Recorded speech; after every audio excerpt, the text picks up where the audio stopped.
अच्छा, कभी सोचा है कि हमारे चारों तरफ जो कुछ भी है, मतलब ये कुर्सी, ये हवा, ये पानी, ये सब बना किस चीज से है? आज हम इसी सवाल की तह तक जाने वाले हैं।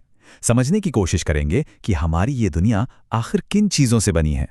देखिए, बचपन से ही हमारे मन में एक जिज्ञासा होती है अपने आसपास की चीज़ों को लेकर। जैसे एक किताब हो गई, एक पेन, हमारा डेस्क। ये सारी चीज़ें देखने में कितनी अलग हैं, छूने में भी अलग महसूस होती हैं। पर इन सब में वो एक कॉमन बात क्या है जो इन सबको एक वस्तु या चीज़ बनाती है? तो आज का हमारा सफर कुछ इस तरह का रहेगा।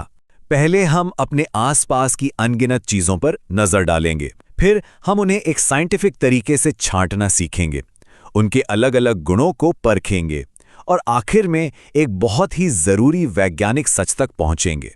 तो चलिए शुरू करें। हमारी ये खोज, ये पड़ताल एक बहुत ही सिंपल काम से शुरू होती है। बस अपने आसपास देखिए और महसूस कीजिए कि हम कितनी अनगिनत तरह की चीजों से घिरे हुए हैं। जरा सोचिए ना, एक ताला है, एक चम्मच, एक गेंद, एक किताब, सब एक दूसरे से कितने ज्यादा अलग हैं। मतलब उनका शेप, उनका कलर, उनका इस्तेमाल, सब कुछ अलग। तो सवाल यह है कि इस पूरे, कह सकते हैं, खेओस में एक ऑर्डर कैसे ढूंढा जाए? शुरुआत कहां से की जाए? इसका जवाब एक बहुत ही सिंपल से काम में छिपा है, और वो है छांटना या सॉर्टिंग।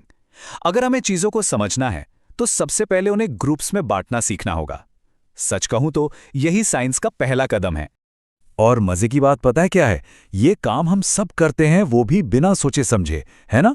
हम गोल चीजों को एक तरफ रख देते हैं या लाल रंग की चीजों को अलग कर देते हैं। असल में हम कर क्या रहे हैं? हम उन्हें उनकी किसी कॉमन गुण यानी कि प्रॉपर्टी के आधार पर ग्रुप्स में बांट रहे हैं।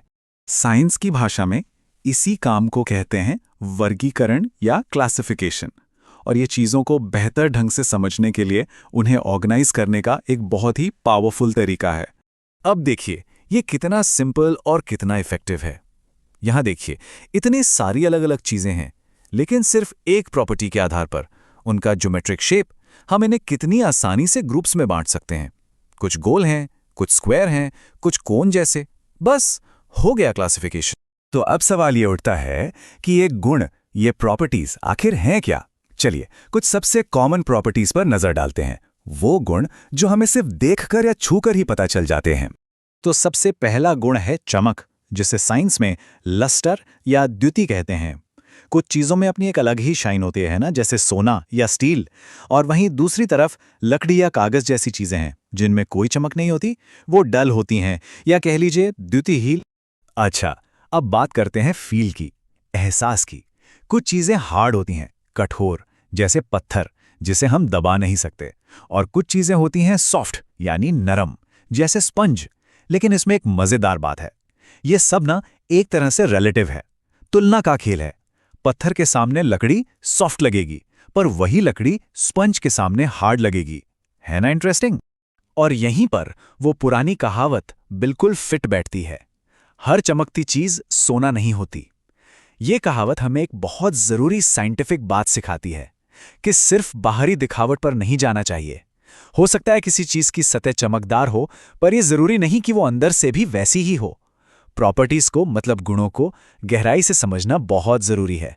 चलिए अब कुछ ऐसे गुणों को समझते हैं जिन्हें हम सब ने अपने बचपन के सबसे पसंदीदा खेल, हाँ, लुका छिपी के जरिए अनजाने में ही सीख लिया था। सोचिए, जब लुका छिपी में छिपने की बारी आती थी तो हमारा दिमाग अपने आप फिजिक्स का इस्तेमाल करता था। हम हमेशा ऐसी जगह ढूंढते थे जहां से कोई हमें देख ना सके। और हमारी यही इंस्टिंक्टिव चॉइस हमें मटेरियल्स की 3 बहुत जरूरी प्रॉपर्टीज के बारे में बताती है। जैसे कांच की एक साफ खिड़की, उसके आर पार तो सब कुछ एकदम क्लियर दिखता है। छिपने के लिए ये तो सबसे बेकार जगह हुई है ना। तो ऐसी चीजें जिनके आर पार बिना किसी रुकावट के देखा जा सकता है, उन्हें कहते हैं ट्रांसपेरेंट यानी पारदर्शी। अब जरा सोचिए एक फ्रॉस्टेड ग्लास वाले दरवाजे के बारे में। उसके पीछे कोई है ये तो पता चलता है, पर कौन है ये साफ साफ नहीं दिखता। ऐसी चीजों को कहते हैं ट्रांसल्यूसेंट यानी पारभासी। और छिपने के लिए बेस्ट जगह कौन सी होती थी? बिल्कुल, एक मोटी दीवार या पेड़ का तना, जिसके पीछे हम पूरी तरह से गायब हो जाते थे।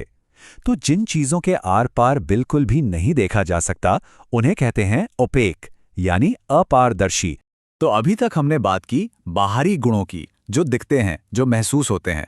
अब थोड़ा अंदर झांकते हैं। चलिए देखते हैं कि मटेरियल्स अंदर से कैसे हैं और वो दूसरी चीज़ों के साथ कैसे रिएक्ट करते हैं, कैसे बर्ताव करते हैं। इसके लिए एक बहुत ही सिंपल सा एक्सपेरिमेंट है जो कोई भी कर सकता है। हमें बस ये देखना है कि ये अलग अलग चीज़ें पानी में घुल मिल जाती हैं या फिर अपनी अलग पहचान बनाए रखती हैं। और नतीजा एकदम सामने है। चीनी और नमक जैसी चीजें पानी में पूरी तरह से घुल जाती हैं, गायब हो जाती हैं, जैसे दोस्ती कर ली हो। ये हैं सॉल्यूबल यानी घुलनशील। और वहीं दूसरी तरफ रेत और बुरादा जैसे पदार्थ हैं जो पानी में नहीं घुलते, वो बस नीचे बैठ जाते हैं। ये हैं इनसॉल्यूबल यानी अघुलनशील। अब आते हैं उन दो प्रॉपर्टीज पर जो इस यूनिवर्स की हर चीज में होती हैं, चाहे वो एक छोटा सा कण हो या फिर एक बहुत बड़ा तारा। पहला है मास यानी द्रव्यमान। सिंपल भाषा में कहें तो उस चीज में कितना स्टफ है। और दूसरा है वॉल्यूम यानी आयतन, मतलब वो कितनी जगह घेरती है। तो हमने चमक, कठोरता, पारदर्शिता, घुलनशीलता, मास, वॉल्यूम, इन सभी गुणों की बात कर ली। और ये सारे गुण, ये सारी प्रॉपर्टीज हमें एक बहुत बड़े और जरूरी साइंटिफिक कॉन्सेप्ट की तरफ इशारा कर रही हैं। एक ऐसा कॉन्सेप्ट जो साइंस की नींव है, और वो कॉन्सेप्ट है मैटर यानी द्रव्य। इसकी परिभाषा, इसकी डेफिनेशन बेहद सिंपल है। दुनिया की हर वो चीज जिसमें मास हो और जो जगह घेरती हो यानी वॉल्यूम हो, वो मैटर है। हमारे हाथ का फोन, जिस हवा में हम सांस लेते हैं, जो पानी हम पीते हैं, ये सब कुछ मैटर है। मैटर की इसी समझ ने इंसानों को प्लास्टिक जैसी नई नई सामग्रियां बनाने की ताकत दी और इन चीजों ने हमारी दुनिया को हमेशा के लिए बदल दिया। लेकिन आज हम सब इस बदलाव के नतीजों से जूझ रहे हैं। तो एक सवाल खड़ा होता है, साइंस की ये तरक्की हमारे लिए एक वरदान साबित हुई या फिर एक अभिशाप जिससे बाहर निकलना मुश्किल हो रहा है? ये एक बहुत जरूरी सवाल है जिस पर सोचना चाहिए।